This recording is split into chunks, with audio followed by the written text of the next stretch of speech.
Assalamualaikum warahmatullahi wabarakatuh. Di sesi kali ini, saya akan membahas mengenai pergaulan, terutama memilih teman. Nah, dalam memilih teman, kita tahu bahwa tidak semua orang bisa kita jadikan teman dan sahabat. Lalu ketika ada teman yang zalim, apa yang sebaiknya kita lakukan? Simak videonya sampai habis, agar kita bisa sama-sama belajar untuk bisa lebih bijak memilih teman. Baik, kita mulai saja. The talk is about to start. Kita akan lebih membahas tentang memilih teman itu sebenarnya adalah menolong teman. Kita tahu bahwa tidak semua teman-teman kita baik terhadap kita. Ada beberapa orang yang mungkin tidak cocok dengan kita. Nah, biasanya terkait dengan sidik jari, orang-orang yang dominan loop begini, itu adalah orang-orang yang sangat sosial. Sampai dia sangat istilahnya friendly, sangat ramah terhadap teman-temannya hingga dia berani memberikan apapun demi teman-temannya. Salah satunya dia sangat disenangi oleh teman-temannya. Nah, ini sebetulnya plus minus. Kalau kita lihat dari plusnya, orang yang loop ini adalah orang yang sangat sosial. Jadi, dia senang sekali membaur dengan orang lain, dia akan otomatis memiliki banyak teman. Tetapi di sisi lain, ketika teman yang dia miliki adalah teman yang kurang baik, maka dia harus pintar-pintar memiliki rem untuk tahu mana yang harus dia ikuti, sampai mana batas mana yang kita harus mengatur agar tidak terlalu dekat dengan teman tersebut. Nah, bila kita benar-benar mendapatkan seorang teman yang zalim, dalam arti teman yang sering sekali membuli kita, ataupun sering sekali berbuat semena-mena terhadap kita, ataupun sering sekali merendahkan, menggosipkan kita, menggibah kita, apa yang harus kita lakukan? Haruskah kita membenci mereka?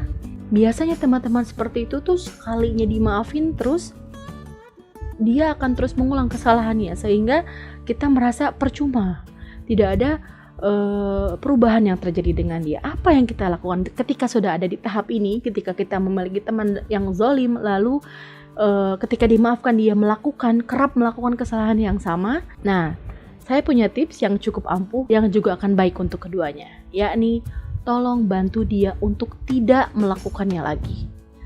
Bagaimana caranya?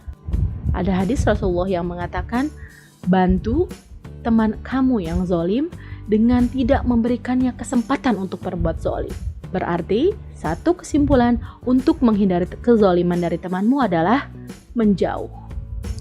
Menjauh di sini dengan syarat, tanpa ada kebencian, tanpa ada balas dendam, pure, murni menjauh karena untuk menghindari dia memiliki kesempatan menyakiti kita. Kebetulan sekarang adalah masa pandemi di mana kita juga harus tetap mematuhi protokol kesehatan, physical distancing. Nah, ini pun merupakan sesuatu yang baik, kan? Jadi ketika kita menjauh, tidak selalu harus diartikan sesuatu yang buruk. Menjauh jika itu membawa kebaikan, maka lakukan. Seperti halnya yang kita lakukan sekarang di masa pandemi ini. Nah, sama. Dalam hal memiliki pertemanan yang zalim, kita pun harus begitu. Mengapa? Karena kita tidak tahu penyakit hati apa yang ditimbulkan oleh berdekatannya kita dengan teman yang zalim tersebut. Tetapi ingat satu hal, jangan sampai meniatkan menjauhi mereka karena ingin memutuskan silaturahmi, karena Allah paling tidak suka. Justru kita melakukan sikap ini, sikap tegas untuk menjauh adalah untuk menjaga agar kita tetap menjadi saudara dengannya. Nah, setelah dijauhi, ada lagi sikap yang baik yang harus kita lakukan, yakni jangan lupa doakan mereka. Doakan mereka dari kejauhan. Pernah ingat tidak, ada banyak cerita yang datang dari orang-orang solih sekarang yang ternyata dia sebelumnya adalah seorang preman ataupun mungkin orang yang sering menghardik orang lain. Mengapa dia sekarang berubah menjadi orang alim, orang yang soleh? Karena doa dari orang-orang yang pernah ia sakiti yang tulus dan tidak ada kebencian dalam dirinya. Bayangkan, Allah sangat senang jika kita sesama muslim saling mendoakan dari kejauhan. Karena dengan jarak kita tidak melihatnya lagi dan kita juga tidak akan memupuk rasa prasangka buruk terhadap dirinya. Sesuai dengan sabda Rasulullah, tidak beriman salah seorang di antara kalian sampai dia mencintai untuk saudaranya apa yang ia cintai untuk dirinya sendiri. Nah, itu tadi pembahasan mengenai ketika kita berteman dengan yang zalim, sikap apa yang harus kita lakukan. Bagi semua sobat sidik jari yang memiliki dominan tipe ini, ada sedikit tips buat kalian untuk bisa memilih teman. Saya tahu, saya mengerti kalian adalah orang yang senang berteman, itu baik.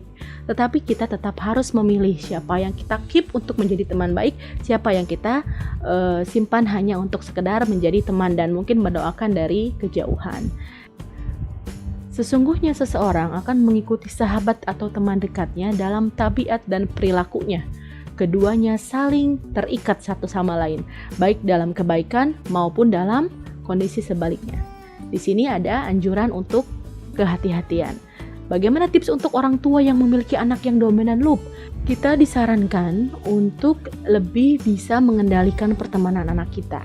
Dalam Quran Surat At-Tahrim ayat 6, "Hai orang-orang yang beriman, peliharalah dirimu dan keluargamu dari api neraka, yang bahan bakarnya adalah manusia dan batu. Penjaganya malaikat-malaikat yang kasar, keras, dan tidak mendurhakai Allah terhadap apa yang diperintahkannya kepada mereka, dan selalu mengerjakan apa yang diperintahkan."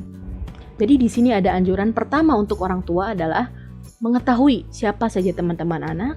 Kedua, bila perlu, cari tahu orang tua mereka, background mereka.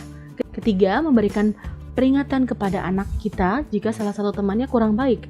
Lalu keempat, kita menjauhkan mereka pelan-pelan. Di sini adalah pendidikan bagi anak-anak kita. Jadi kita harus tegas tetapi tetap dengan cara yang lembut. Tunjukkan pada dia bahwa dalam pertemanan ada beberapa jenis teman dan mungkin kita bisa tampilkan beberapa video mengenai pertemanan yang anak-anak kita bisa terima. Jadi intinya kita dianjurkan untuk menjaga kita dan keluarga kita dari api neraka dan dari sumber-sumber mendorot yang diakibatkan dari memiliki teman yang salah. Nah, dari tadi loop nih, gimana bagi yang world sama yang double loop?